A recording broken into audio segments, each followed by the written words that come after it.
Selamat pagi saudara-saudara yang dikasih Kristus. Jumpa lagi dalam firman Tuhan pagi ini. Namun sebelumnya kita bersatu dalam doa.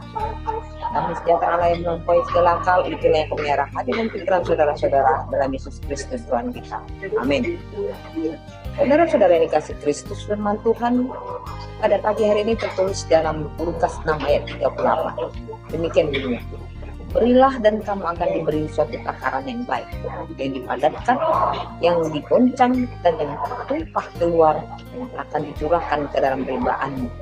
Sebab ukuran yang kamu pakai untuk mengukur akan diukurkan kepadamu. Demikian firman Tuhan.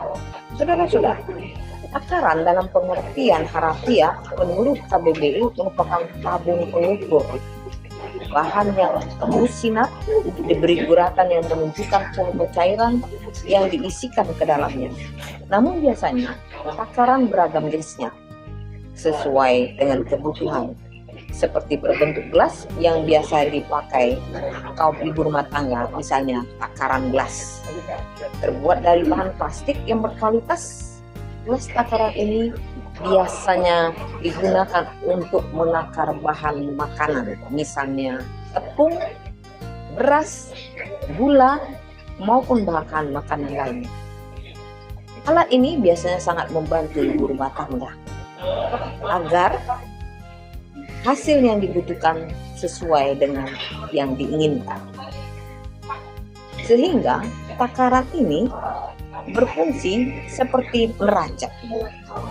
Saudara-saudara, fungsi neraca maupun timbangan adalah untuk mengetahui berat ukuran atau kadar suatu barang, sehingga didapatkan ukuran atau kadar timbangan yang tepat dan akan menghasilkan ukuran yang baik pula.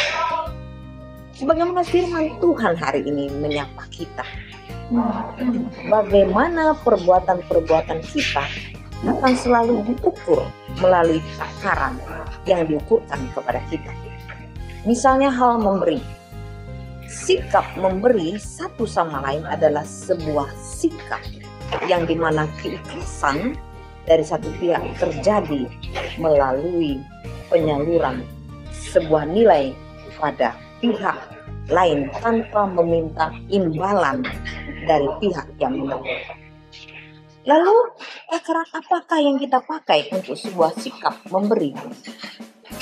Banyak yang memberi hanya karena hubungan status sebagai alasan, seperti saudara, orang tua, anak, atau kekasih hati, atau juga supaya kita dihargai orang lain.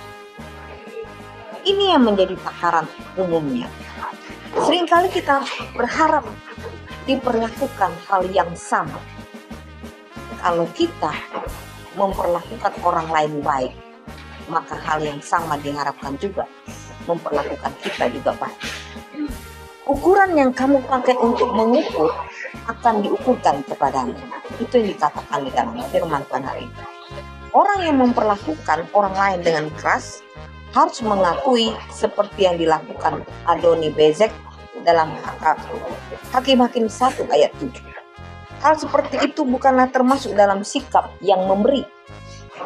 Ingat, Yesus mengajarkan kepada kita bahwa kita harus memberi kepada orang yang membutuhkan tanpa mengharapkan imbalan atau kembali.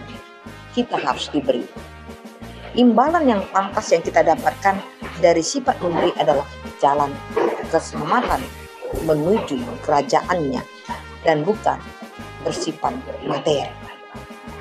Itulah takaran yang diukurkan kepada saudara. Sikap memberi adalah untuk memuliakan nama Tuhan, bukan memuliakan nama diri sendiri atau untuk kehebatan kita sendiri, kemuliaan kita sendiri. Tetapi sikap memberi, maka juga saudara harus memuliakan namanya. Itulah yang menjadi ukuran takarannya. Anda menaati apa yang diperintahkannya, yaitu memberi. Tentu dengan begitu Allah tidak melepaskan pandangannya daripada Anda, sebab Anda sedang meninggikan namanya ketika Anda memberi. Karena itulah perintah Tuhan itu sendiri. Dengan mematuhi perintah-perintahnya, itulah takaran yang diukurkan kepadamu. Bukan karena pemberian, tetapi ketaatan kepada perintah. Persembahkanlah hal-hal itu untuk memuliakan Tuhan. Karena itu adalah pemberian yang terbaik buat Tuhan. 2 Korintus 9 ayat 7 dikatakan, hendaklah masing-masing memberikan menurut kerelaan hatinya, jangan dengan sedih hati atau karena paksaan, sebab Allah mengasihi orang yang memberi dengan sukacita. Maka kenakanlah takaran di dalam kehidupan kita dalam memberi adalah untuk memuliakan nama Tuhan. Aktivitas Tuhan Yesus memberkati. Amin.